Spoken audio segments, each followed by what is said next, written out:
আপনি মানুষের কল্যাণে কাজ করবেন আর নিজে কষ্ট করবেন না, তা তো হতেই পারে না। দেখুন কি রাস্তা দিয়ে আমরা বাইক চালাই, আমরা যারা মানবিক কর্মী, যারা অসহায় মানুষের কল্যাণে কাজ করি, তারা কতটা কষ্ট করি আপনাদেরকে তা একটু দেখানোর চেষ্টা করতেছি। দেখুন বৃষ্টির দিন এই রাস্তা দিয়ে বাইক চালানো কতটা কঠিন কাজ। যারা কন্টিনিউ বাইক চালায় একমাত্র তারাই বুঝতে পারবে।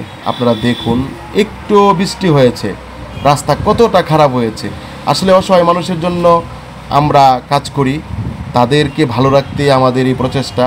দেখুন রাস্তাটা কত খারাপ, এই রাস্তা দিয়েই আমি একটি অসহায় পরিবারে গিয়েছি এবং তাদেরকে সহযোগিতা করেছি। তারা অনেক খুশি হয়েছে, তাদের খুশিতেই আমি খুশি। আমার যতই কষ্ট হোক আমার কোনো সমস্যা নেই, আমি সকল কষ্ট মেনে নিয়েছি। দেখুন আপনারা আমাকে দোয়া করবেন যেন আমি ওনাদের কল্যাণে সবসময় কাজ করতে পারি। তারা ভালো থাকলেই ইনশাল্লাহ আমি ভালো থাকবো। দোয়া চাই। আল্লাহ হাফিজ।